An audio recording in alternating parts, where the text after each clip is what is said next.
Welcome to From Chaos to Peace with Conny. My name is Conny Graf and I am your host. I'm here to explore with you, often solo and sometimes with a guest, how a few minutes a day can keep the chaos away. And with chaos, I'm talking about the physical, digital, social, financial, mental, emotional, and spiritual clutter that can accumulate in our life and business.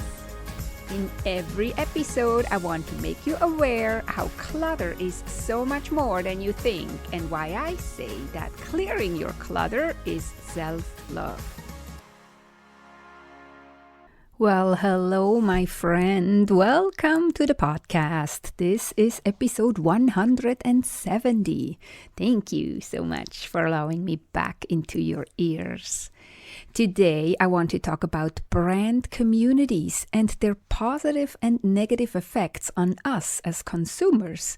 And yes, it has to do with clutter and finances. I do belong to two brand communities.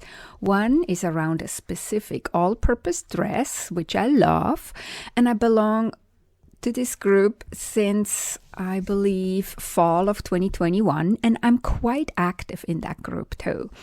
And that will be relevant later.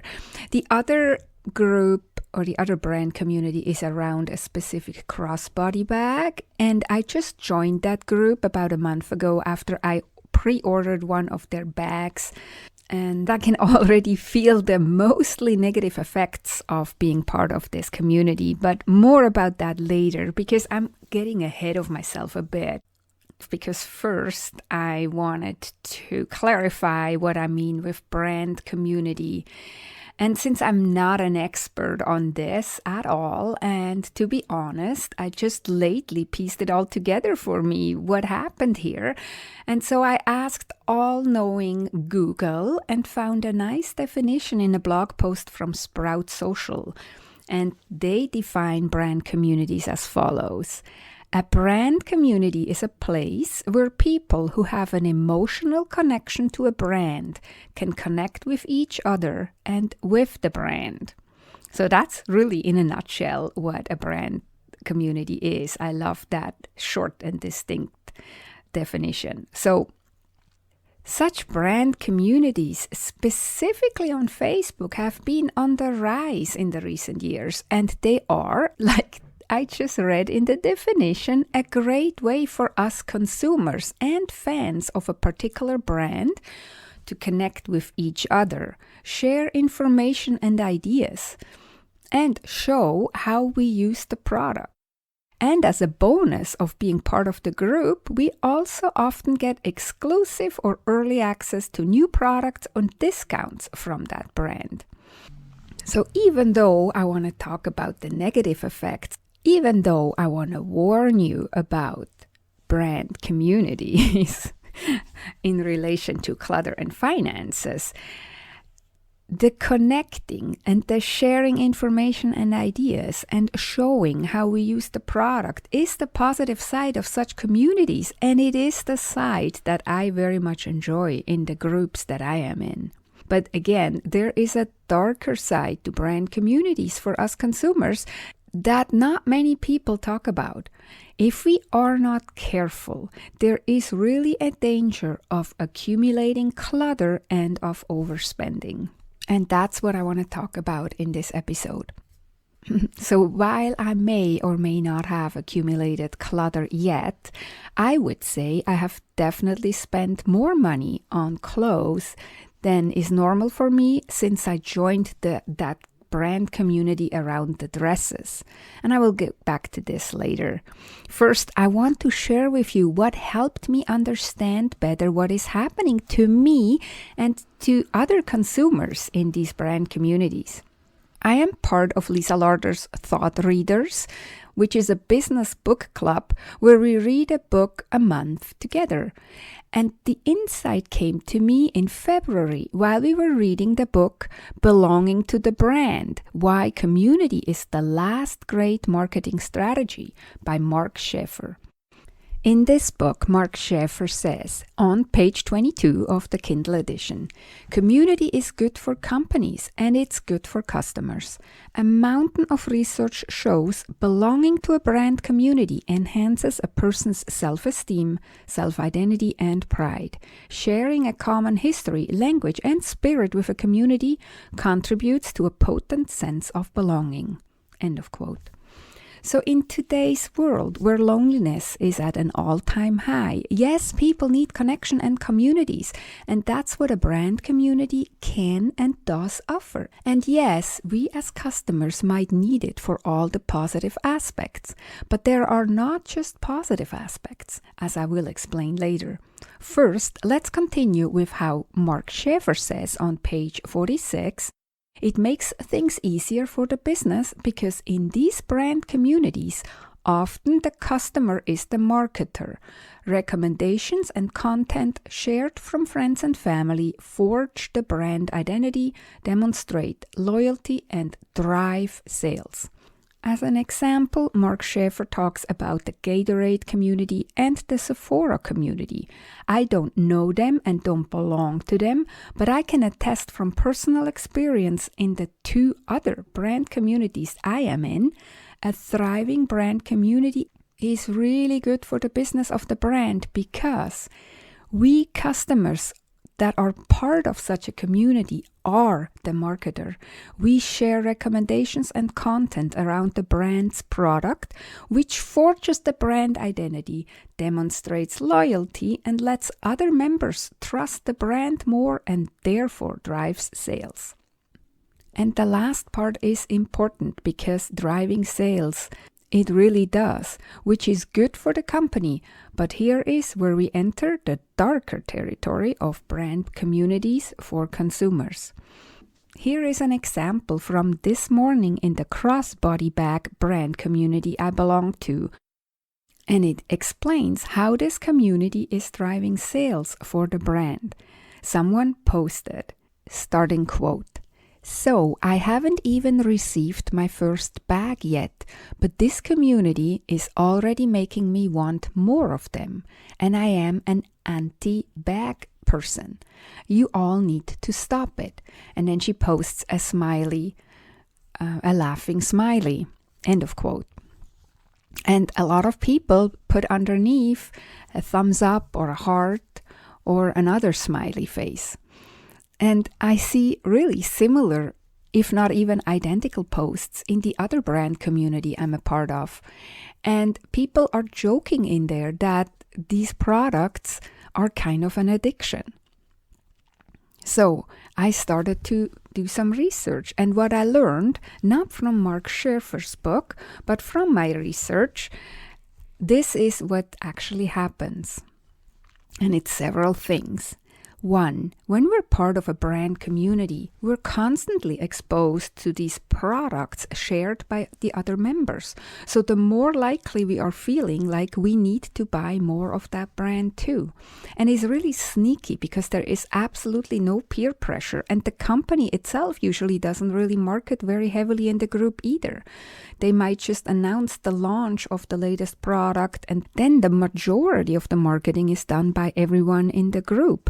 Talking about the new product, loving the new product, posting about how they ordered it, which then creates more awareness and more engagement in the group, which in turn creates this sense of FOMO, fear of missing out, for the other members who see these posts in the community. And when we see others in the community making purchases and showing up their new products, we don't want to feel left out or excluded, so we feel the urge to also buy.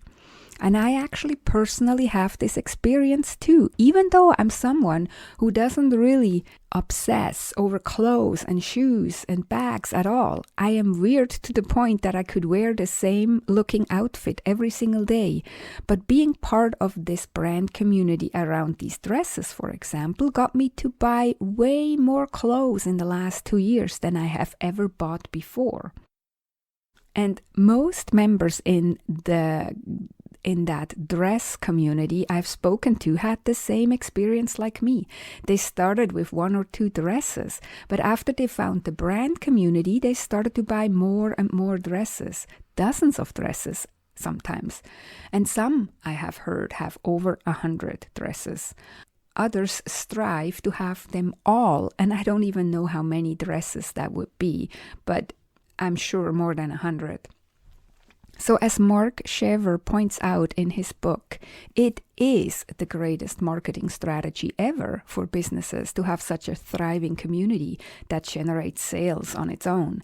But for us consumers, when we are part of such a community and are not careful, very aware and intentional, we start buying and accumulating lots of stuff that A, might end up being clutter, and B, while doing so, we spend way more than we normally would.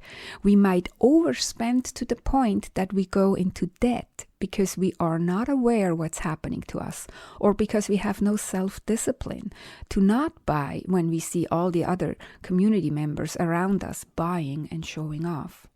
So that's when I started to think, what can we do? Well, what can I do? I needed to know, because I can so clearly see now what's happening to me and what's happening to others. How can I and how can we all as consumers enjoy the positive effects of these brand communities, but minimize the negative aspects that lets us fall into these clutter and financial overspending traps? Well, here are some tips I came up with, and you can either implement just one of them or probably best all of them at the same time. So first, set a budget for your purchases and stick to it. I know, most people cringe when they hear the word budget, but all a budget is being intentional with your money. It's deciding ahead of time how much you want to spend and not let the subtle pressure of the brand communities or advertisement make you overspend or buy things you don't need. Of course, that only works if you have the self-discipline and strength to stick to your budget. Sometimes it also helps to really take a look at how much you have spent with this particular brand over the past so many months already to come to your senses, so to speak, and start being more intentional. And that's actually what happened to me. When I look how much I've spent already, I'm really questioning my sanity. Second, if you do find yourself hitting that buy button too quickly, and I admit that has happened to me more than once, you want to step away and wait, for example, for 24 hours before ordering. This can help you to cool off, so to speak, and to give you a different perspective and a relief from this FOMO that the group creates. I recently even had to cancel an order that I made the day before by buying too quickly, spending money on something I don't really need because of the group dynamics. And I want to add here, I don't want to blame the group and I don't want to blame the brand. We have our responsibility over our behavior. So I'm taking responsibility over my behavior. And that's what these tips are about. So if you're noticing you're having a problem, create a budget, like I said before. Second, make yourself wait for a specific amount of hours or sleep over it or whatever you want, what rule you want to put in place. And then if you notice that you're not disciplined enough to wait for a while or stick to your budget, you might even want or need to seek support from someone who is not part of this community, who can help keep you accountable to your own intentions and rules and remind you of your goals that you have around reducing stuff or having less stuff or spending less or just sticking to your budget and to your intentions.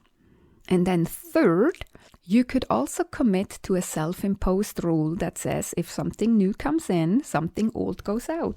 Or if you really want to downsize more, you could also have the rule if something new comes in, 2 or 3 old things go out. It is really up to you. What I want to emphasize is you are the grown-up person and you need to be in charge of you, your actions, and your finances.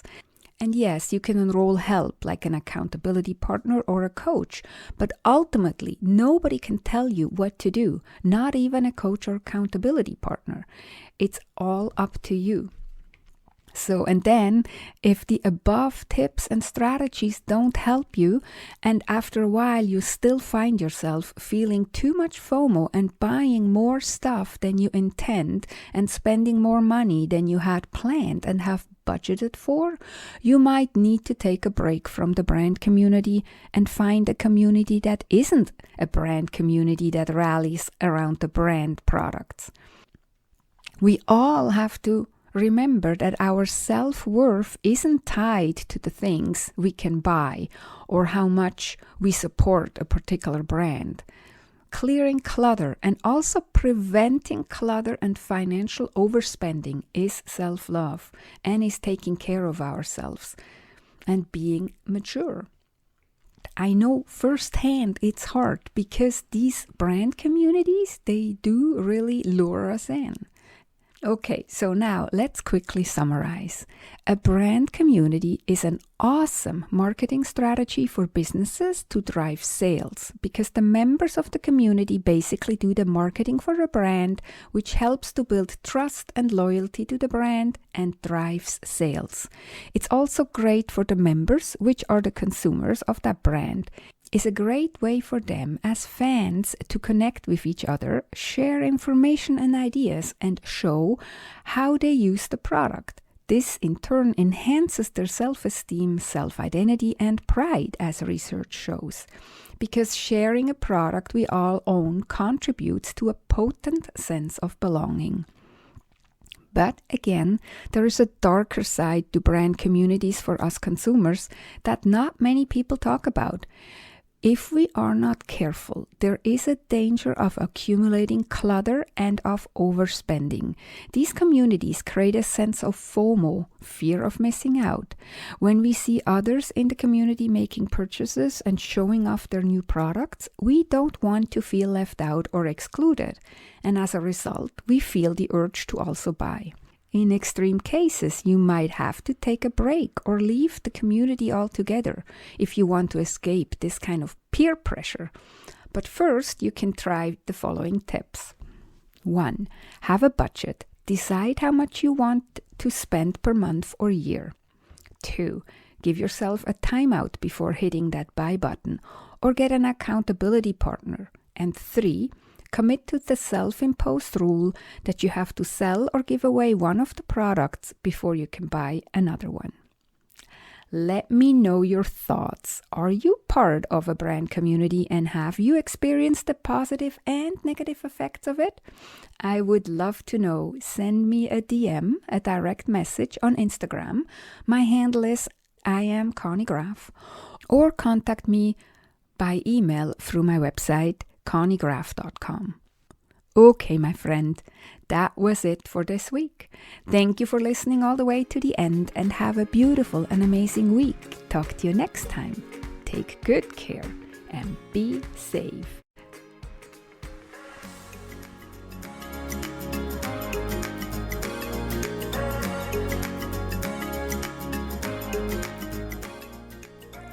If you enjoyed this podcast episode and you want to go on a journey from chaos to peace in your home, office, and finances with me as your guide, opportunities to work with me one-on-one are available. Go to connygraf.com, connygraf.com to schedule your own personal Clutter to Clarity chat. And we will see if working together is a great fit. That is connygraf.com, connygraf.com.